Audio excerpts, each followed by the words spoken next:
You've seen the title, you know what we're doing. What is the darkest moment in every Pokemon game? And we start in Kanto, of course, but I would say the answer is the same for all Kanto games, albeit with slightly different nuances here and there. Funny thing is though, while I suspect that many people would say Pokemon used to be darker and cooler than it is now, looking deeper into it has made me conclude that just isn't the case at all. The Kanto games don't really deal with serious, mature or dark content much. Most of it is super small details like hints of a past war, or fairy crafted like Blue's potential Dead Renegade. Purely judging what the games actually depict and cover, the Kanto games are among the least dark titles in the series. But what actually is the darkest moment then? Well, I think that in Kanto you cannot look past Lavender Town. By today's standards, Lavender Town is really not that crazy. We've seen Pokemon cemeteries countless times since, but that doesn't mean that, especially in the Gen 1 games, Lavender Town isn't still a big departure from the pretty upbeat and relatively down-to-earth vibe most of the game has. Even though there is really nothing odd about the town itself, purely the atmosphere of the place makes it feel as if it's all haunted, with the music obviously doing some heavy lifting. Does anyone remember that Lavender Town syndrome rumor? Even if it was obviously fake, it still says a lot about what this place conveyed to players. That said, even when looking at what is actually there, I still would say it is the setting of Kanto's darkest moment, which is the events at Lavender Tower, where the local ghost Pokemon possess the channelers you fight on the way to the top, and you have to deal with the actual ghost of a recently deceased Marowak. In Let's Go, I would still say the answer is the same, but there are some different details. For one, Lavender Town is much less scary. The higher fidelity of the graphics destroy the creepy element, the music is nicely recreated and sounds beautiful, but I wouldn't call it eerie anymore, and the ghost of the Marowak becomes more of an emotional scene, a tearjerker, than a super messed up moment. Still though, it's not like Let's Go suddenly introduced a serial killer to the story, so even a watered down Lavender experience is still Kanto's darkest. Moving on to Johto then, where I think the answer is actually different depending on whether you're talking the original games or the remakes. That said though, Johto as a region is still another strong candidate for the least dark Pokemon region.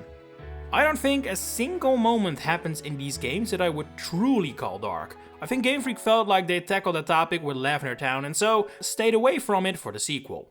Don't get me wrong, Johto has a lot of mystique, mysteries and Slowpoke getting their tail cut off, but none of those lead to even a single dark moment, and yes, that is because Slowpoke still regrows. And so I think all candidates require us, as players, to fill in the blanks in order to create something. Take for example Lance attacking a Team Rocket member with his Dragonite at their hideout in Mahogany Town. In-game, this is really not portrayed as anything dark, but if you fill in some of the blanks and picture Lance hyperbeaming this random grunt's face off, then yeah, that's pretty dark. And in that light, my vote for Gold, Silver and Crystal goes to the events and mysteries of the Runes of Elf. This is a deliberate case of leaving things open to interpretation, and it's not hard, due to the eerie atmosphere of the place, the static on the radio, the intrinsic mystery surrounding the unknown, to start fitting them in with potentially dark truths. Alternate dimensions, people getting taken away to different realities, like what happens in the anime, strange texts that allude to something far greater than your own little journey, who knows what you theorized. But whatever it was probably the darkest thing you came across on your journey, light as it may have been. Which is why Heart Gold and Soul Silver can overtake it with a newly introduced moment. Now, I will concede that this one again relies on theory and interpretation. All remotely dark moments in Johto do, it's just not that region. But I still think it qualifies due to the potential weight. I'm talking about the Giovanni event and specifically the end of it. As you may know, it's not exactly a low-key Pokemon theory, even if it is at this point quite old. There is a belief that after you have met with Giovanni at his cave in Tojo Falls, he kills himself. I know it sounds out there, but I cannot deny the fact that after he leaves you hear an audible splash, which is weird and very out of character for Pokemon. We see characters leave scenes they could have only arrived by using Pokemon moves all the time, and never has this sound effect played. So it's almost as if it's meant to convey to us that Giovanni has truly jumped, especially when you consider none of the Pokemon on his team know the move Surf or can even learn the move Surf. But okay, I'm not here to explain the whole theory, I'm sure there have been plenty of videos made on the topic, but even though it is only a theory and depends on your own interpretation, I think that there is enough evidence and so little competition that I am calling this Heart Gold and Soul Silver's darkest moment. And speaking of a game without dark moments, Ruby, Sapphire and Emerald were in my experience the hardest games to narrow down for this video. Yeah, there is Mount Pyre, another Pokemon cemetery, but it doesn't hit remotely the same as Lavender Town did, and beyond that, it's just a fun, bright, tropical region. No worries in sight. So lame and disappointing as it is, I would truly say the darkest moment of the game is the climax. The potential end of the world or Hoenn at the hand of a massive drought or massive flood. This would have obviously hit way harder if the citizens of the region reacted to it more, but I think the fact that the weather is changed for a moment in the entire region, as in affected by gameplay too, and that both Maxie and Archie immediately realized they screwed up big time, does add enough weight to this moment for me to consider it the darkest. Not to mention that at the time, Pokemon had never had an evil team or a story beat with ramifications this big, so I think that should count for something too. In Oras though, it has been completely eclipsed by an actual dark moment, being the travesties happening at Sea Marvel and the dark lore to be found there. This wasn't in the original game, so it can't count for those, but here it is definitely without rival. In short, the story is that the workers of the former oil rig that is Sea Marvel were completely overworked. They were essentially modern day slaves, with several pieces of information making very clear they worked 24/7, were poorly compensated and barely saw their families. While you could argue that this is small scale stuff compared to the destruction of the entire region, I think what makes this a much darker and more effective moment is how real it feels. The Sea Marvel situation is happening in the real world right now as I speak, as you listen. It's happening, in way too large numbers unfortunately. A giant red lizard living underneath the Earth's crust, waiting to come up and turn up the temperature, that isn't happening. But what is going on in Sea Marvel is all too real. When I started thinking about my pick for the Sinnoh games, I instantly knew what I wanted to go with. Spear Pillar, end of the game. That moment when Giratina is summoned, Cyrus talks as if he has won, only for the legendary to grab him and jump at the screen in a manner that can be considered Pokemon's first jump scare. Dark in-universe, it's Cyrus being taken to the distortion world, dark out of universe cause it makes you jump. But then I realized this moment is only in Platinum, it's not in the originals nor the remakes, so for those four we need another winner, and I think that can only really be the old chateau in Eterna Forest, even if the lack of story for this haunted mansion does limit its dark factor, I would say. It is still the first location in Pokemon history to not only have spooky stories, it's also actually haunted. You can see actual ghosts there, a little girl and a butler. Just like Lavender Town, I feel like this probably doesn't hit at the same level for those revisiting it today, but at the time, within the context of what Pokemon had been doing, this felt like actually seeing those playground rumors play out in-game. It was eerie for sure. It definitely could have been more if we had more information about who the girl and the butler are, but I would still vote for it as the darkest moment in the originals and Brilliant Diamond and Shining Pearl. On to Unova then, where we technically have different picks for Black and White 1 versus 2, but in practice it's kinda the same.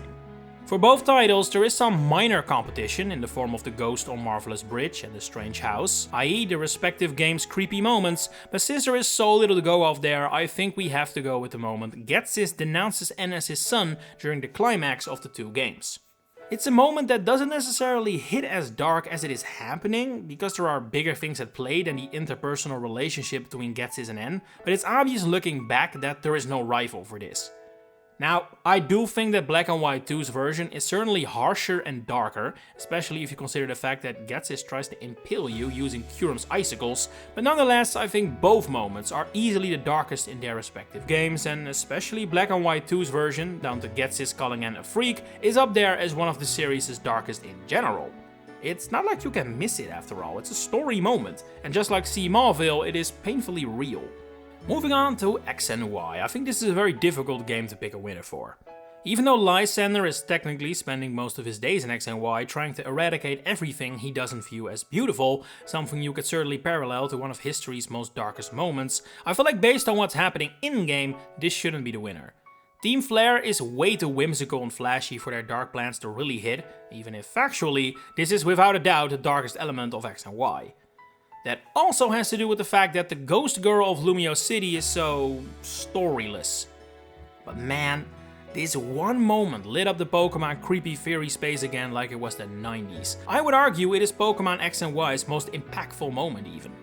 Sure, time has passed this by, it's not like it has remained the game's most talked point, but I would still say the impact it had in the community at the time can only be seen as reflective of how impactful it was in the game for players. It's so unexpected. In the middle of an office building, the music cutting, the ghost absent walking sprite, It is the definition of a memorable moment for dark reasons, and while I guess you could say it isn't a dark moment, more so creepy or eerie, I think it has to get my vote. If you disagree though, fair, then the answer is probably Lysander's plan, or even his supposed demise when the whole place comes crumbling down. Now, I have said several times in this video that I was short on options, particularly with the early games, but that is absolutely not the case in Alola. These are without a shadow of a doubt the darkest Pokemon games. No other titles come close to its density. Stuff like the story from the lady who gives you fling talking about her deceased husband and her Machamp, to the large amount of dark Pokédex entries, the semi-jump scare with Totem Mimikyu, the basement of the Aether Foundation, the list goes on and on. I think specifically in the Ultra games, the Ultra Ruin, where Gustlord has destroyed an entire city that is eerily similar to Hau'oli City, is another strong candidate, and I even considered picking it, but I think the fact that all the citizens escaped does do just enough to push it into second place and make room for, well, nearly everything that has to do with Lusamine. If you are the type to play by the rules and need an actual moment, I think her fusing with Nihilego in Sun and Moon is the winner. I don't know if there has ever been a moment in Pokemon that so effectively showed a villain has totally lost its mind, and it goes without saying that pulling this idea into the real world makes it even more messed up. If you allow it though, I think just the general relationship and dynamic between Lusamine, her obsession for Ultra Beasts, and how it is affecting her children is the winner. It's similar to what Ghetsis has with N, except more realistic, the relationship at least, and arguably more painful and dark, because not only is it the abusive relationship between parent and child, it is also the fall from loving parent to obsessed sociopath when looking at Lusamine alone. And we go from a game that had dark moments in spades to one that barely has any, Sword and Shield. The villain doesn't really cause dark moments, and the climax of the game isn't really that dark either. You can call it the darkest day you want, Alola calls this Tuesday.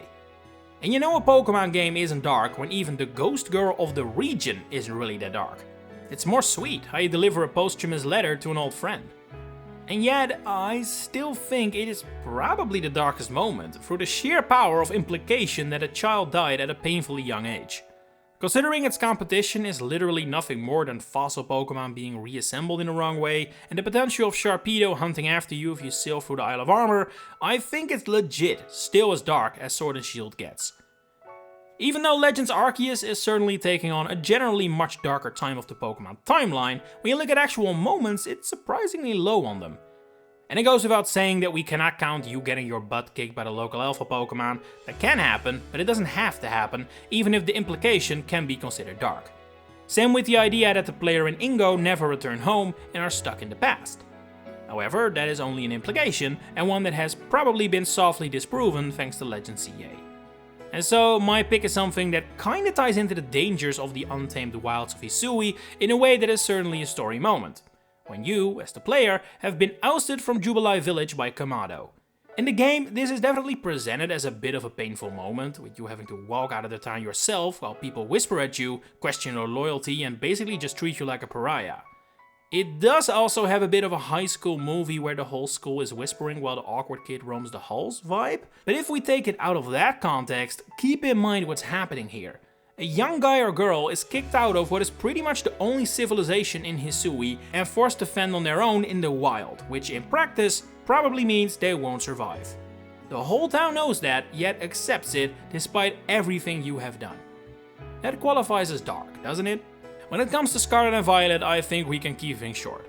It has to be the reveal that the professor of your chosen title is dead and replaced with an AI-controlled version. Like, just let that sentence hit you for a moment and then remember it is from a Pokemon game. It doesn't make sense. Combine that with the fact of what this means for Arven, that he is officially an orphan and that you later catch the murderer of his parent, and I think it's not hard to see why this should be top 1, especially since beyond this, there isn't too much dark stuff going on in these games. Yeah, there's Ogerpon's backstory, but that isn't really a moment, so my vote would go to the big professor reveal. And that finally brings us to Legend ZA, which is also quite light on the dark stuff. There are some ghosts here and there, a terrifying Litwick jumpscare, and parallel dimensions created from corrupted dreams, but I don't think anything in this game can really run with past titles. As for the winner though, I'm kinda torn. On one hand, the death of a main and important Pokemon character is so uncommon that it almost feels like it has to be the winner, so I'm talking about AZ's death at the end. However, the way it is portrayed and happens isn't really that dark. It's just a guy who has spent so much time alive finally hitting an age where he can't keep up anymore and found his peace. You can consider that the darkest moment, but if you do, you're basically saying death is always dark, which brings us to a philosophical discussion that is probably best left alone for a Pokemon video. Another option is how the storyline with the Rust Syndicate starts. Because initially, Corbeau is putting Tawny or Urbane through the ringer here in a way that harkens back to Sea Marvel. This kind of stuff is painfully real. Only problem is, just like AZ, the Rust Syndicate is swiftly redeemed, never really feels evil, and so doesn't stick their landing on their real-world darkness like Sea Marvel did. So yeah, two options and neither is perfect. Personally, I think the title should go to AZ's death. The confirmed demise of such a well-known and important character in Pokemon is so unheard of that even though the game doesn't present it as dark, I still think it beats out the introduction of Corbeau and his buddies. But I'm curious, what do you think the darkest moments in these Pokemon games are? Share it in the comments below. If you enjoyed this video, please consider giving it a like, subscribing. And if you're also interested in either the Mario or Fire Emblem series, you may want to check out my other channels, Pichupedia and Nagapedia. Links are in the description. For now, thanks for watching and enjoy the rest of your day.